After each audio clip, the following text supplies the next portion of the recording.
Living in the Past is a Turtle, Mysteries of Azeroth, and Everlook Broadcasting production.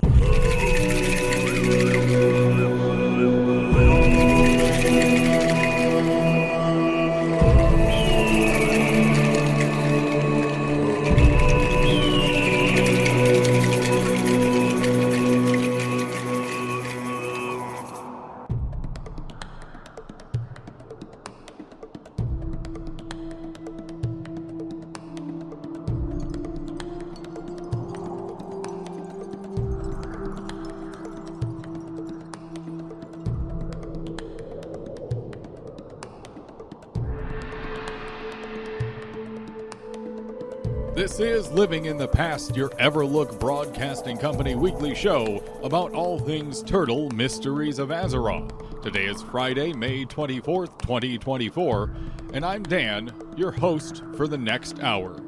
A wonderful Friday afternoon to those of us here in the United States, at least. If you're over in the EU, good evening. Good evening. We are on our new monthly schedule for Living in the Past, so every month is going to have a new episode of both Living in the Past and A Look Under the Shell. And those will be happening consistently, hopefully consistently every month. Under the Shell might be a little inconsistent still, just because we are following more the schedule of patches and updates versus, we have a show every single month, no matter what. It's also sometimes a little difficult to do scheduling for A Look Under the Shell, more than anything because we do want to start having more guests on it. The next episode, the June episode of A Look Under the Shell, is going to have at least one extra guest. We will most likely be talking about a little more heavier stuff and more important stuff for 117.2. In it, but that's kind of neither here or there. No matter what, we're going to do our best to have monthly episodes of both shows regularly for your enjoyment, both here on the radio and over on the YouTube page. With that being said, though, we do have a ton to talk about here today. We do have patch notes to go through. I was actually surprised to see that we only really had one set of patch notes so far for the month of May, but there's still plenty to talk about there. There's been stuff going on in Blackwing Lair.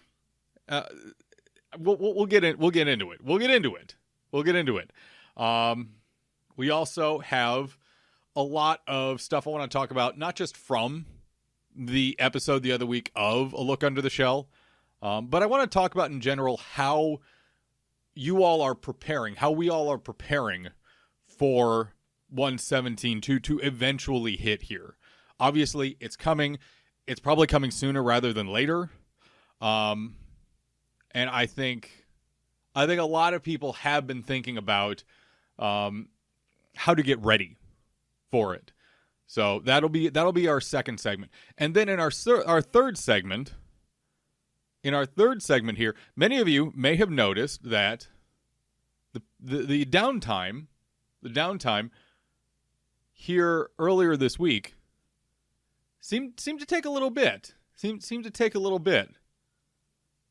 And I'm not here to throw out conspiracy theories or anything, but we're going to talk about lovely, wonderful, fantastic community moderator Cherry Pie and potentially some shenanigans. I know I said the word shenanigans. I'm sorry. If that disturbed any of you, if it made you uncomfortable at all, I won't say shenanigans again. Oh, I said it again. Well, there might be. We'll see. We'll see if there's shenanigans. We're going to talk about it. Now, let's go ahead and sink into. Actually, before we do the patch notes, I actually do want to do some congratulations here.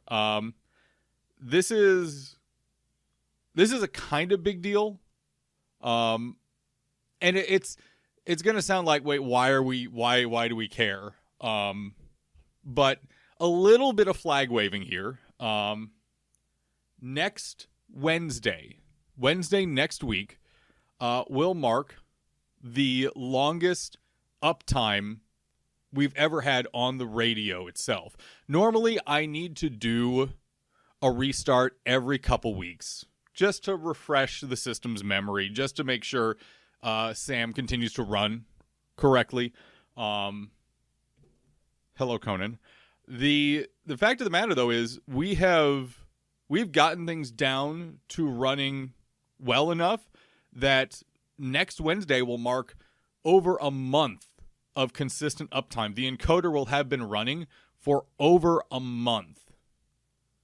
And that, again, it doesn't seem like that big a deal. It's actually huge. It's really huge because we have the radio system running to a point where it does need maintenance and it needs updating regularly. One of the things that I do every week is I go in and I switch out segments like Vrogrags, or I'll change the weighting on segments so it's rotating differently and it sounds a little different. But the fact of the matter is that we have the radio systems, the back end systems here, running to a point where they are incredibly efficient and reliable. It hasn't always been this way. This has been something that I and I will honestly say Volka, with how he edits audio, have been working up towards. But it's a really nice point of the radio server itself and the software has gotten incredibly stable. We have it working very, very well, and I just want to wave a little flag about that. It feels really nice to celebrate. With that being said, though, we'll actually get into the patch notes here. Now, I'm kind of curious what you all have been doing in Blackwing Lair. Because not only did there need to be a loot exploit fixed with Blackwing technicians, also, side note, and this is going to sound really dumb to complain about,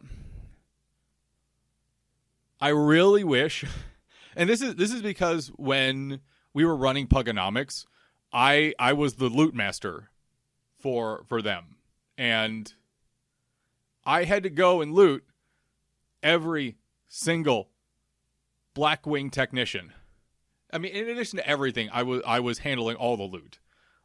So obviously, you need to gather up all your sand. I find it so incredibly annoying to do because I'm spending all of my time in the raid just trying to loot everything and make sure everything is divvied out correctly. Yes, it is the responsibility of the loot master to do it, and I appreciate that. But also, I wish I didn't have to go and click on 20 individual dead goblin corpses every time we did another techie pull. There was a loot exploit that was fixed with Blackwing technicians. And also, some of you out there thought it was a good idea to bring Burning Adrenaline outside of Blackwing Lair. Who did this? That is on par with someone trying to bring the original Blood Plague out of Zul'Gurub. Well, probably not on par. A lot less, because once you explode, it's said and done. Actually, a lot less. It's a lot less bad. Still annoying, though. Still annoying. Moderately frustrating. Who thought this was a good idea? Because the fact of the matter is that the only reason Turtle had to fix this is because people started doing it. And this was fixed back on the 15th of this month. So how long have some of you been grabbing Burning Adrenaline and then popping out to Orgrimmar somewhere and causing chaos? That's what I'm curious about. A few other fixes. A big one that especially starting raiding guilds, are going to really appreciate here. The two different quintessences, so Eternal and Aqua Quintessence from the Hydraxian Waterlords, are both on different cooldowns now. So you can have both and use both without doing some funky character swapping or having to wait an hour to use the other one. This is good news. This is really good news. You need 8. I'm going to do the math here real quick. 1, 2, 3, 4, 5, 6, 7. You need 7. There was a time action. No, you need 8. You need 8. You need 8. And that's to actually make Major Domo spawn in. So you're cutting down, especially if you have a couple characters that have been raiding a while. That cuts it down by half. So you need 4 characters with 2 versus 8 characters with 1. Obviously, beforehand, you could rely on, okay, you use one, the hour cooldown, you use the other. This helps it along, though. This helps it along. And like I said, this is going to help out a lot of new guilds as well, where, okay, they're bringing a couple characters in that are well-geared, have Hydraxian Waterlord rep pumped out pretty hard, and have both of them. That's going to do some good. Looking through a few of the other changes, apparently there was some battleground shenanigans going on. I do not battleground, so I'm not sure exactly what was going on there at this point, but there were some battleground queuing shenanigans, specifically for Alterac Valley. Also, another change in Alterac Valley is the 2 summoned elemental lords can now target NPCs. So there's going to be a lot more not charging to the end with them as well. They're going to have to chew through mobs. I don't like Alterac Valley as it is on the server or in general at this point. I'm one of the few people that miss the original style of Alterac Valleys, where you would log in one day and it'd be an Alterac Valley. You spend a couple hours in it, you get some side quests done, you help push a little bit, and then you leave. And then you log in a day or two later, and it was the same Alterac Valley, or it was a different Alterac Valley with very similar groups on it, because they were server locked. It wasn't server groups. I miss that. I hate this whole rushing to the end thing. And obviously, yes, mathematically, you get more honor if you rush through them. I'm not playing WoW to play spreadsheets. If I wanted to play min-max everything spreadsheets, I would go play EVE Online. There's so many spreadsheets there and so many numbers that you can max out that, let me tell you right now, there's so much to work with. I play this game to have fun. And my kind of fun is smashing our faces together in an Alterac Valley for days at a time in a bloody slugfest to see who's going to give up first. That's what I love. That's what I miss. I miss that from old Alterac Valley. And most of you are probably saying, Dan, you're insane. I really don't care. I know exactly what I like. I know what I enjoy. Another thing to be aware of, and this is something that I've actually, I will say, abused a little bit, especially on my warriors, the Sand Fury axe throwers. So the Sand Fury trolls in general, the elites that are down in Tanaris, they don't hit that hard. And they don't have like huge health pools. So between those and the ogres up in... Hold on just a second. Between those and the ogres up in Alterac, I usually feel pretty confident just grinding a few levels on them. I don't mind. I think it's fun. So the axe throwers, the Sand Fury axe throwers down there are now going to do increased damage with their throwing weapons. This is not really going to change a ton. I assume this damage increase is a pretty minor one, but just something to be aware of if you're like me and you do go down and grind those mobs regularly as you're leveling. It might behoove you to pay just a little bit of extra attention now that this change has gone into effect. Of course, I haven't actually gone down and seen those trolls since this has been put in. This was put in May 15th. So this has had about 9 days to sit. So I'm kind of curious where that damage is at now. That is the majority of this patch notes. Also, apparently some of you were getting to the top of Dune Baldar, and they had to put a knockback trigger over there because some of y'all were causing trouble with your climbing. Interesting. Alrighty, we've gone 15 minutes with our opening segment here, and we have plenty more to cover. So we're going to go ahead and get to our first musical break. We're going to be playing some ska here today. I want the energy to be good. I want the energy to be pumping. So a little bit of ska for both of our breaks. And then we'll be right back. We'll be right back after this first timeout with more Living in the Past here on Everlook Broadcasting Company. The musical tracks for this episode have been removed due to YouTube copyright. To listen to the full episodes with music, tune in to Everlook Broadcasting every Friday with the in-game radio widget. Welcome back to Living in the Past with myself, Dan. It's good to have you here today. For this segment, for our second segment of this episode, we're going to be talking about preparations that we're all doing to be ready for 1.17.2.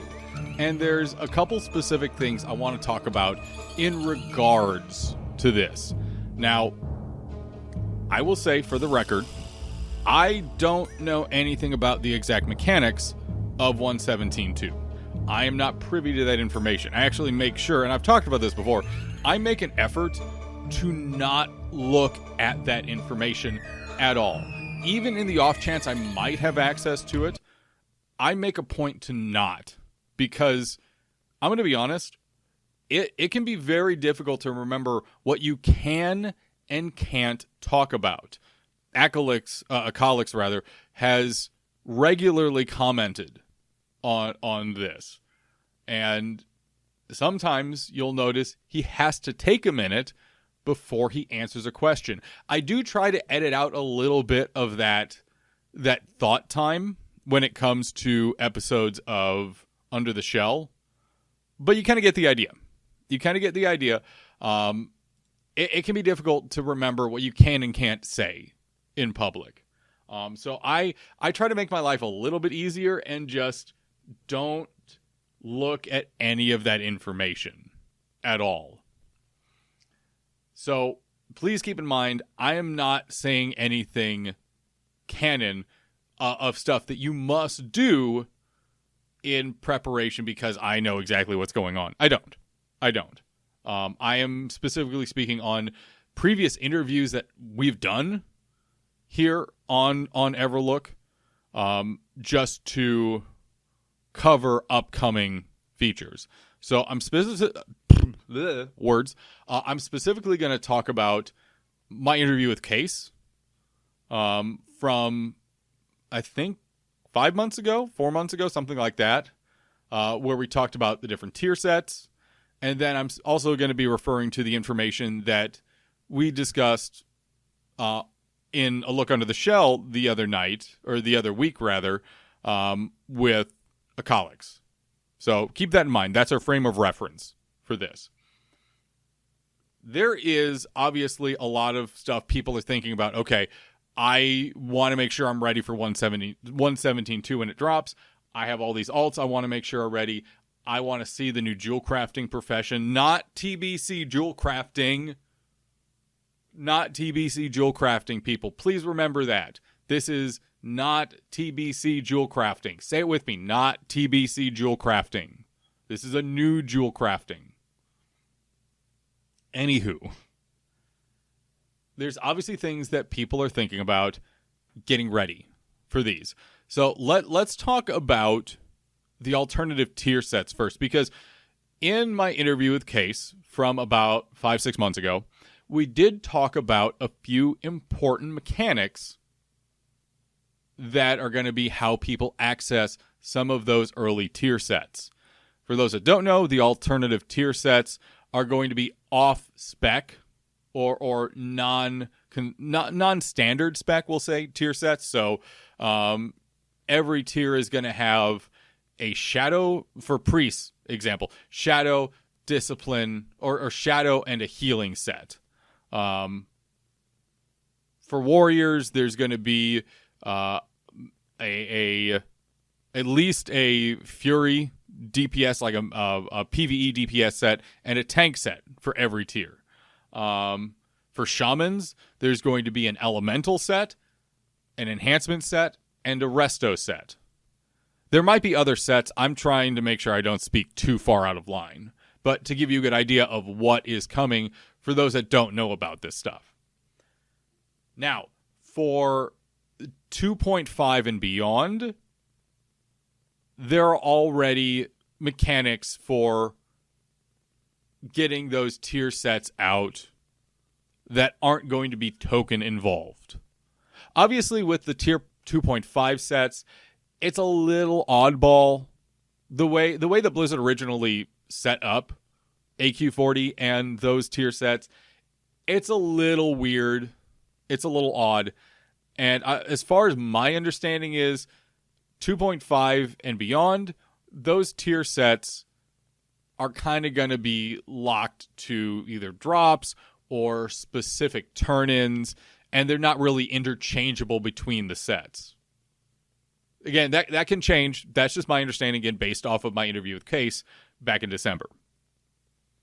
However, that also means that you can get the Tier 1 and Tier 2 tokens, or rather, the Tier 1 and Tier 2 items, and then switch them into the spec that you want them to be. But you can stockpile those pieces now because there's not going to be a difference between, so let's say a Tier 1 priest chest drops tomorrow. And then a couple months from now, or whenever the patch for 1.17.2 goes in, and another Tier 1 priest chest drops, there's not going to be a difference between those two pieces that the server can detect. They're the same item. So, technically, and Case confirmed this, you can have a second, let's say on my Shadow Priest, I have another Tier 1 chest other than the one I have in my healing set, that once 1.17.2 happens, I can flip into the shadow version of it. So that can happen for tiers 1 and 2 gear-wise for tier set pieces. So my question and thought to you, after setting all that up, is this.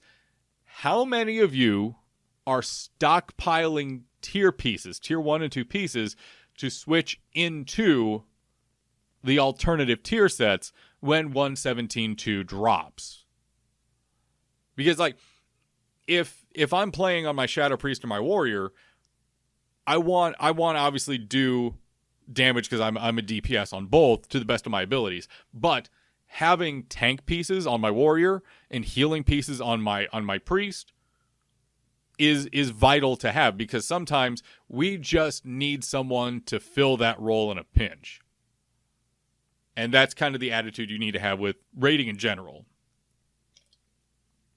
So how many of you are actually stockpiling those tier pieces, those set pieces that maybe you already have one or two of, or let's say your guild is in AQ40 or Nax, and you don't necessarily need to hold on to your tier 1 and 2 pieces, and you're thinking, okay, I'm going to switch those over when it allows.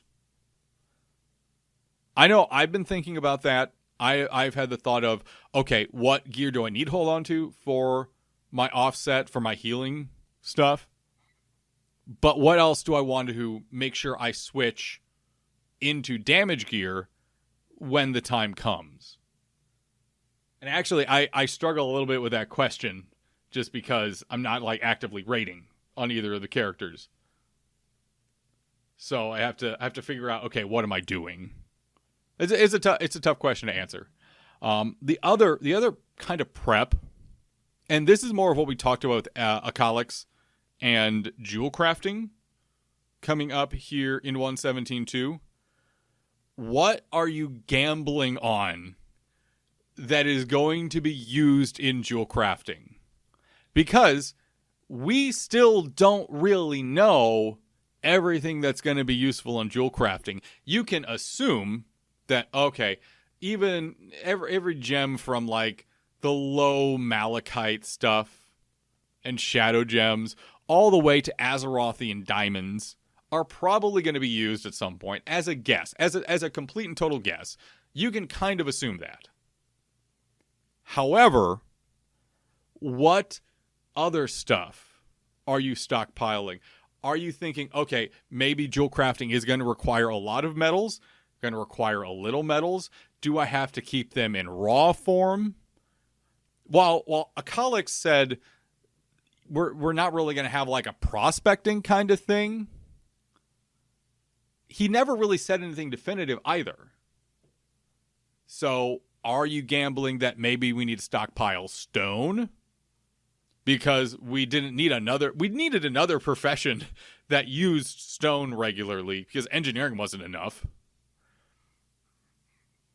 Are you stockpiling other things? Because one thing Akalics did mention was cross profession goods might come into play at some point.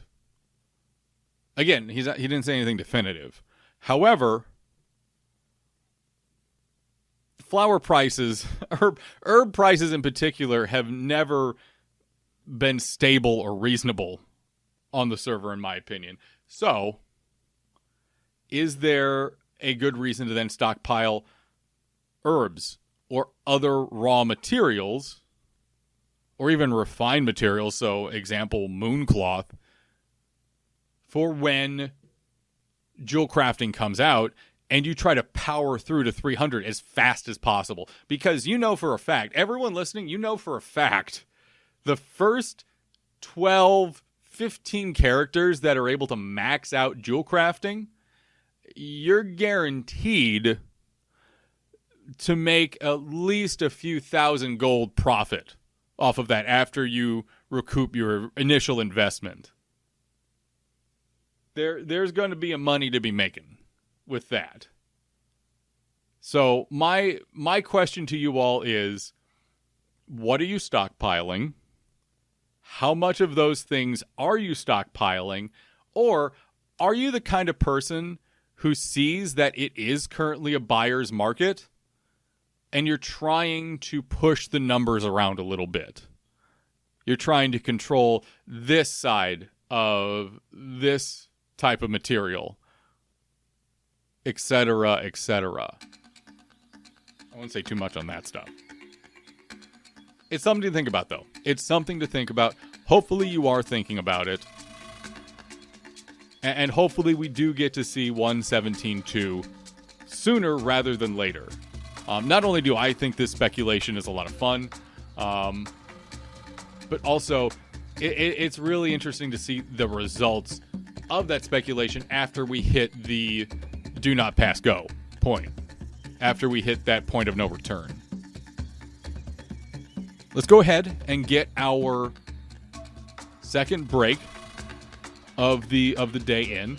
Again, we're continuing the Ska Fest. Trying to keep vibes good. Trying to keep things in good spirits. Because after this break, we're going to talk about the most devastating conspiracy to ever shock the Turtle WoW server group. I know. Brace yourselves. the tinfoil hats are about to go on. More Living in the Past coming up right after this. The musical tracks for this episode have been removed due to YouTube copyright. To listen to the full episodes with music, tune in to Everlook Broadcasting every Friday with the in-game radio widget. And welcome back to our final segment of Living in the Past with myself, Dan. It's good to have you here.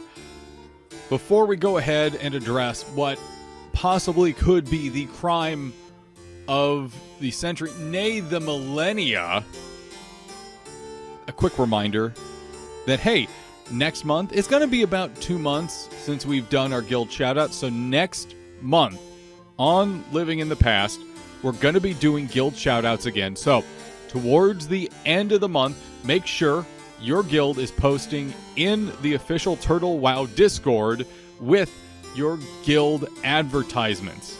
If you don't have access to post in the guild announcement Discord for either server, I try to do announcements for both the PvE and PvP servers. Just ask in the support channel in Discord, and one of the wonderful moderators will help get you set up. Again, next month's episode of Living in the Past, we're going to be doing the guild shoutouts, so be ready to go. Make sure you're advertising your guild. It's going to be towards the end of the month there, just looking at the calendar, probably around the 21st. Might be that Friday, the 21st. So that week between the 17th and 21st of June, make sure you're posting your guild advertisements in Discord, and you have the chance to actually have that featured here on the broadcast. Now, let's talk about the downtime this week, the server downtime. Some of you may have noticed it went a touch long. It happens. That's totally understandable. But this was quite a long time. People may have had some anxiety about that. Women and children may have been crying in the streets, wondering where they could get their turtle fix. How could they get their turtle fix? If a young child can't play turtle for over an hour and 20 minutes, is that child okay? Some may say no. So we have to ask ourselves, what the heck happened? Now, many would say, okay, downtime took a little longer than anticipated. Or, hey, Turtle devs just wanted to make sure things were up and running and working just fine. And those normal people may be right. However, what if it was something just a little more sinister? What if Cherry Pie decided enough was enough? Now, I'm going to point to two pieces of very critical evidence here that we discovered while the downtime was occurring. And let me tell you what, some of this stuff is going to be shocking. Some of this stuff is going to be traumatizing. Viewer discretion is advised. We discovered two facts. One, Cherry Pie doesn't think cherry pie is the best pie. They may or may not actually believe that apple pie is the top tier pie. And while I respect that, apple pie is about as American as apple pie, their name is cherry pie. And someone who is going to be that devious, have that much subterfuge to them, I don't trust them. Plus, apple pie is fine. Cherry pie is wonderful, in my opinion. I would actually put cherry pie slightly above apple pie. And you know what? That's okay. The second fact that we learned, is that apparently when Case puts in any kind of support ticket, Cherry Pie just swats that thing out of the air. I would not be surprised. I would not be surprised if Cherry Pie had an extra long request swatter. You know, like a swatter in Fallout 4? Imagine one of those, but with like a foot or two extra of length on it. And anytime Case just needed some help, just asking for a glass of water, or, hey, I could use a break, Cherry Pie just comes by and smacks that thing out of the air. It's unfortunate. And when Case perhaps started popping up there in the Discord while the downtime was going on, Cherry Pie saw him, saw his innocence, saw his delightful nature, and decided, I want to ruin his day. And thus Cherry Pie artificially, falsely, inhumanly extended the downtime. Hashtag free Case. I'm just going to make sure I append this by reminding you all this is a joke. Some of you, I assume most of you could tell this was a joke. But just in case, Cherry Pie is delightful. The person and the pie. In fact, Cherry Pie has regularly been the person whenever I'm having trouble, like, I can just go to.